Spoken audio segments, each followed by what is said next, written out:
मंडळी, स्वागत आहे तुमचं 30 दिवस 30 मंदिर या सिरीज मध्ये. आज आपण घेणार आहोत कर्पूरेश्वर महादेवांचं दर्शन. चला तुम्हालाही देतो, ब्लॉग कंटिन्यू करा.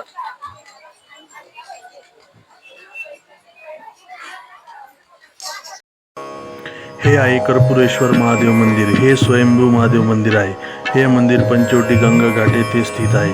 हे मंदिर अतिप्राचीन कालीन मंदिर आहे. या मंदिराचे विशेष असे की स्वतः प्रभू रामचंद्र या मंदिरात येऊन गेले आहे. येथे विशेष अजून एक असे की येथे नंदी गाभाऱ्यात पिंडीजवळ स्थित आहेत.